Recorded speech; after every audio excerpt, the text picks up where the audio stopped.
Assalamualaikum warahmatullahi wabarakatuh. Sebelum dimulai, membaca basmalah dulu yuk.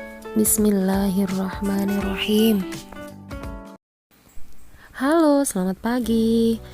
Hari ini kita melanjutkan materi minggu kemarin. Kalau kemarin kalian sudah membaca dan belajar tajwid, sekarang kita akan memahami kandungan dari ketiga ayat yang kita baca kemarin, yakni surat Az-Zumar ayat 53, An-Najm ayat 39-42, dan surat Ali Imran ayat 159.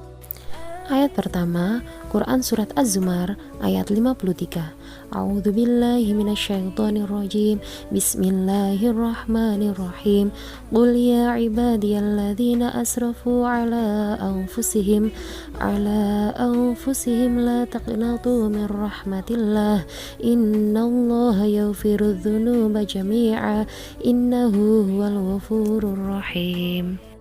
Artinya, katakanlah, wahai hamba-hambaku yang melampaui batas terhadap diri mereka sendiri, janganlah kamu berputus asa dari rahmat Allah.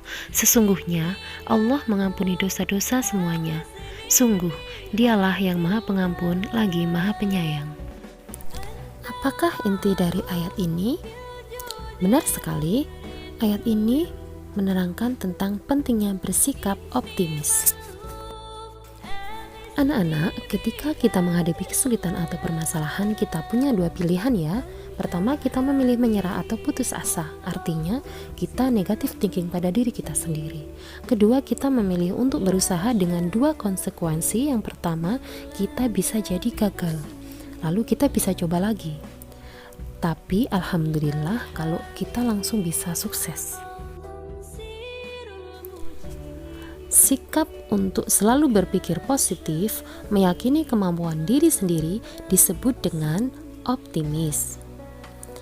Lawan dari sifat optimis adalah pesimis. Hikmah dari berpikir optimis antara lain: 1. Berpikir positif dalam segala hal, artinya dia meyakini kemampuan dirinya.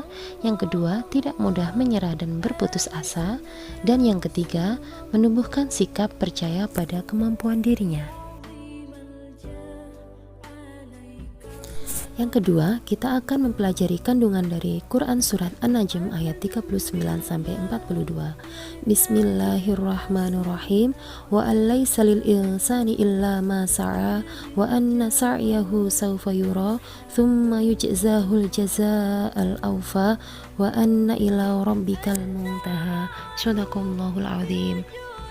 Artinya, dan bahwa manusia hanya memperoleh apa yang telah diusahakannya, dan sesungguhnya usahanya itu kelak akan diperlihatkan kepadanya, kemudian akan diberi balasan kepadanya dengan balasan yang paling sempurna, dan sesungguhnya kepada Tuhanmu lah kesudahannya. Ayat ini mengandung perintah agar manusia selalu berusaha dalam memenuhi kebutuhannya.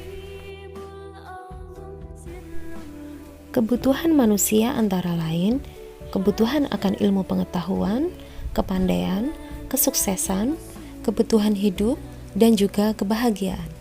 Nah, untuk memenuhi semua kebutuhan ini diperlukan adanya sebuah usaha. Usaha yang kita lakukan dalam memenuhi kebutuhan hidup inilah yang disebut dengan ikhtiar.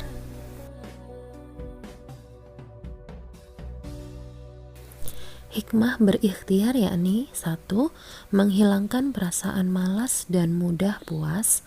Yang kedua, selalu membawa harapan baru dalam hidup, karena orang yang tidak mau berikhtiar, tidak mau berusaha, berarti dia sudah tidak merasa mempunyai harapan.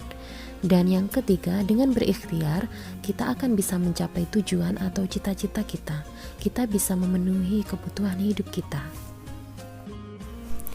Kandungan ayat terakhir yang kita pelajari adalah Quran Surat Ali Imran ayat 159. Bismillahirrahmanirrahim. Fabima rahmatin minallahi linta lahum walau kunta fadhan ghalidhal qalbi lanfaddu min hawlik fa'fu anhum wastaghfir lahum wasyawirhum fil amr fa idza azamta fatawakkal 'ala Allah innallaha yuhibbul mutawakkilin. Shadaqallahul azim. Artinya, maka disebabkan rahmat dari Allah lah kamu berlaku lemah lembut terhadap mereka. Sekiranya kamu bersikap keras lagi berhati kasar, tentulah mereka menjauhkan diri dari sekelilingmu.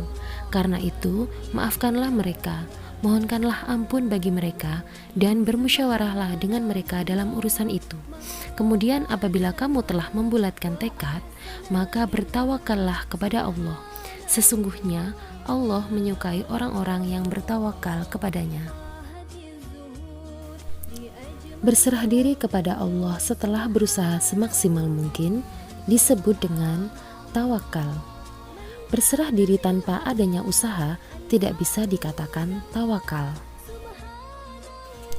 Hikmah dari selalu bersikap tawakal, misalnya 1. Menjadi pribadi yang selalu mensyukuri nikmat Allah. 2. Tidak stres jika mengalami kegagalan, dan tentunya selalu mendapatkan ridho Allah Subhanahu wa Ta'ala. Demikian pembelajaran PAI hari ini. Sampai jumpa pada pertemuan berikutnya. Assalamualaikum warahmatullahi wabarakatuh.